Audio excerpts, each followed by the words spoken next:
Hey, so it's Mark here with Shark Restoration. And today, this video is more geared toward those who were either thinking about selling their home or buying your home, and also for the realtor. So during the process of selling the home or buying a home, there's a lot of stress involved. So you have the stress of being in escrow, you have the stress of getting things ready to move and then move in and unpack and all those things. So a lot of stress involved. And then to make matters worse, a home inspection is done at some point in time, and then there's a discovery that there is some sort of either water leak that's been going on or there's a mold problem that's developed.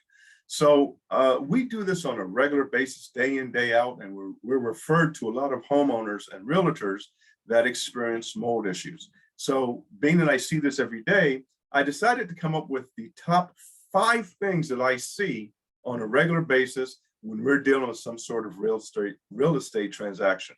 So let's get to it. So the number one that I see is under the sink cabinet. Now, if you think about it, at this area, there's a lot of connections going on. You have water supply to the sink, you have water supply that's going to the dishwasher, you have a disposal, and then you might have some sort of water treatment system down there. So that's a lot of connections where something could go wrong and it could be a leak that starts to develop. And a lot of times we'll see that underneath that area at the sink cabinet base, there's water staining, and there could be some issues, ongoing issues over a period of time, and that could develop into a mold problem. So moving on, it would be the shower area. Now, a lot of the older homes, the waterproofing was just not what it is today. And actually, we did a video about that, about older homes and the waterproofing systems that they used in those shower areas. So you might want to check that out to get a little more detail, a little more insight. But what happens is grout will crack and water will work its way in between the tile. And if there's no system of waterproofing, then that means water's being introduced in behind the shower area, that tile area, and that is just causing an issue every time a shower is taken. And imagine that going on for years.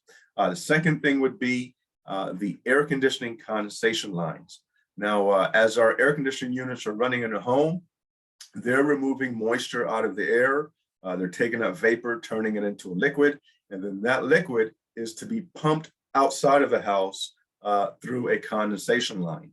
Now, a lot of times those lines will break, they'll get clogged, and water will work its way into the home from those lines.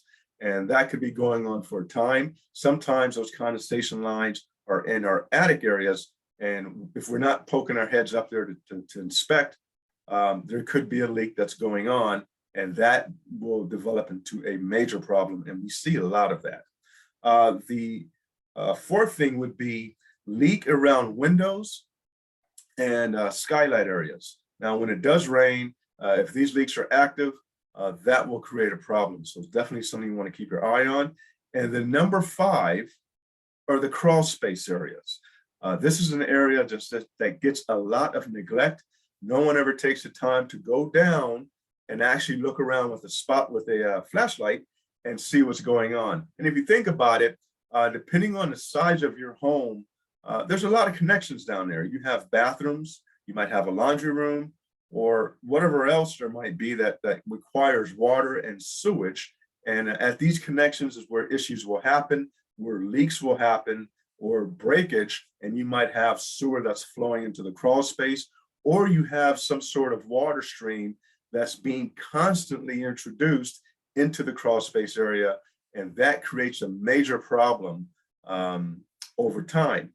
And so these are the areas that as a homeowner that you really want to keep an eye on. And if you're thinking about selling your home or you're thinking about buying a home, these are the 5 things that I want to talk to a home inspector about, have a little more detailed conversation about, questions to ask.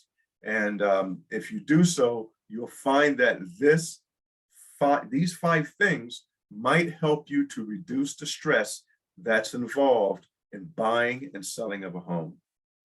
I'm Mark Allen with Shark Restoration. We'll talk to you later.